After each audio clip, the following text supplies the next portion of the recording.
we go to these races at Daytona and Talladega, and man, all 4 of our guys wreck and block and crash each other, and we had a couple of really embarrassing moments as a company at Daytona or Talladega, and I'm thinking, what in the hell do I got to do to get these guys to understand how to get to the finish line of these races without working against each other, right? And make, and so basically when you go to Daytona and Talladega, the 21 car is going to be the car to beat.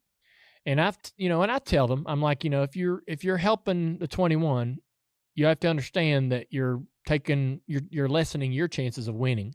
If you push him into the lead or draft with him into the lead, going into, if you're like, oh, I'm gonna get second by putting Austin into the lead, you've hurt yourself in your opportunity to win. Austin Hill is a great restrictor plate racer, and he's got the statistics, but he's also got a really badass race car. He knows what to do with it. Mm-hmm. And so, I told the guys, look, if you push him into the lead or if you help him at any point, I don't want you to do that, but if you do that, you're going to have to understand that that's going to be difficult for you to try to win the race. But with all that said, we sat down before the race, and what I tell the drivers basically is, I want you to be a good teammate, but I also want all the teammates to understand that at some point in the race, they can't do everything for you. And you get all 4 guys in the room and you say, all right, be good teammates when you can be good teammates. But if you see a teammate doing something, even though you can go help him, but it's going to be bad for you, or you don't believe in the move he's making, you don't have to do it. And the teammate that doesn't get the help needs to understand that they decided, look, man, I don't believe in what you're trying here. I'm not going to do it because I think it's going to hurt us both or hurt me.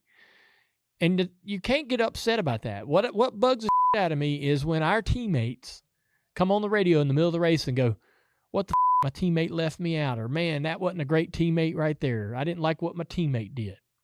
And then we spend the rest of the race trying to like get at each other, or like, oh, well, next time he's in that situation and needs help, I'm not going to help him. And they do that. They sit there and they boil over that. And so what is good for them to hear, I think, before the race is all together, guys, help each other when you can, but if you can't, don't. And everybody get the over it. Like, and, okay, your teammate didn't help you and he went by you. He decided to help someone else and passed you. That he thought that was the move for him. And you got to understand that that's just the way it is. And also, like, us trying to work together to get to the front ain't the route. No. Everybody find your way to the front. It's basically like choose your own adventure. The race is going to start, and we're all going to meet at the front of the field. How you get there is your responsibility.